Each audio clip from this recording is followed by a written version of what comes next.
Hello everyone, James Phillips here with Katz & Phillips PA, and of course, the Firearm Firm channel. Well, today is December the 28th of 2022, and like most of the 2A community, I am waiting for ATF to drop their new rule on pistol braces, as they previously indicated it would be released no later than today. Once it is released, if it actually happens, rest assured I'll make a video on it letting you know what it has to say. While we wait for this new rule, however, I want to tell everyone about the open letter ATF sent out to all federal firearms licensees yesterday. But before we get into ATF's latest open letter, be sure to show your support for the Second Amendment by clicking the like button. And be sure to subscribe to the Firearm Firm channel if you haven't already done so by clicking on the subscribe icon located in the lower right-hand corner of this video. The purpose of the latest open letter was to explore the impact of ATF Final Rule 2021R-05F on partially complete polymer 80, lone wolf, and similar semi-automatic pistol frames. Everyone should remember that back in August of this year, ATF Rule 2021R-05 went into effect, causing some unfinished frames and receivers, commonly referred to as 80% lowers, to be classified as actual firearms, requiring the purchaser to fill out a Form 4473. If you're not that familiar with 2021R-05F or need a refresher on it, click the link above to watch our previous video that fully explains the rule. Of course, as usual, ATF did not fully define in this rule at what point an unfinished frame or receiver meets the threshold that it becomes a firearm. Instead, they gave us the vague language that an unfinished receiver will be considered a firearm if it may be readily completed, assembled, restored, or otherwise converted to a functional frame. To simply put it, the less work needed to be performed on the unfinished frame or receiver by the purchaser, the more likely it will be considered a firearm, requiring a 4473 to be filled out prior to purchasing. So the purpose of this open letter is to provide a little more guidance on the rule. The opening paragraph of the letter reads, "The Bureau of Alcohol, Tobacco, Firearms, and Explosives, ATF, is issuing this open letter to assist the firearms industry and the public in understanding whether a partially complete, disassembled, or non-functional frame of a polymer 80, lone wolf, or similar semi-automatic striker-fired pistol, sometimes generally referred to as a Glock type pistols, has reached a stage of manufacture such that it may readily be completed, assembled, restored, or otherwise converted to a functional frame, and is therefore classified as a frame or firearm in accordance with the final rule titled Definition of Frame or Receiver and Identification of Firearms, Final Rule 2021R-05F, which became effective August the 24th of 2022. In particular, the following addresses partially complete, disassembled, or non-functional semi-automatic striker-fired pistol frames or parts kits manufactured, sold,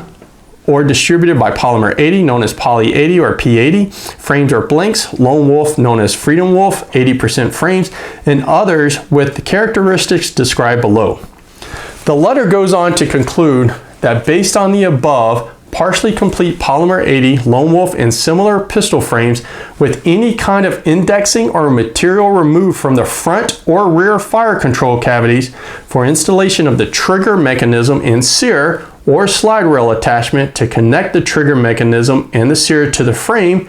have reached a stage of manufacture where they may be readily completed, assembled, restored, or otherwise converted to a functional frame.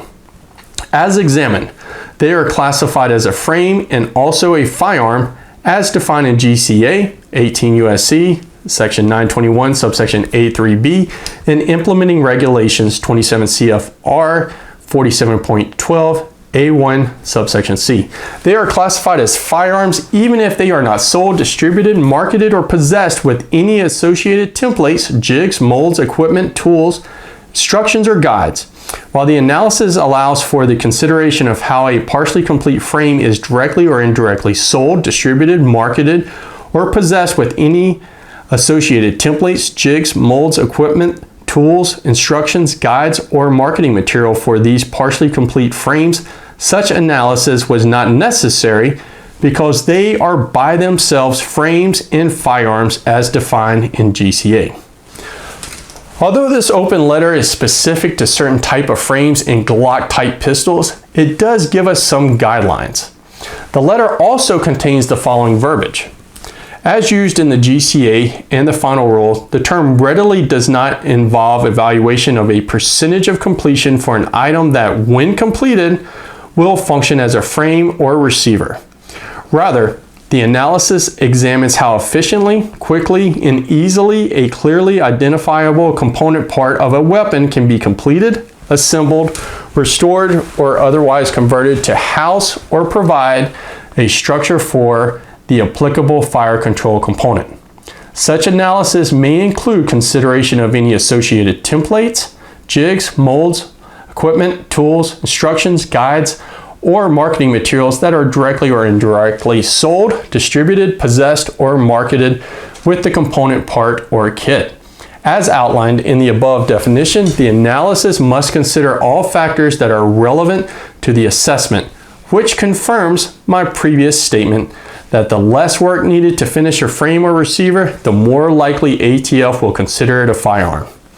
I strongly encourage anyone who is considering purchasing an unfinished frame or receiver to read the open letter in its entirety, as this video is only intended to let you know what ATF is up to and to briefly break down this open letter.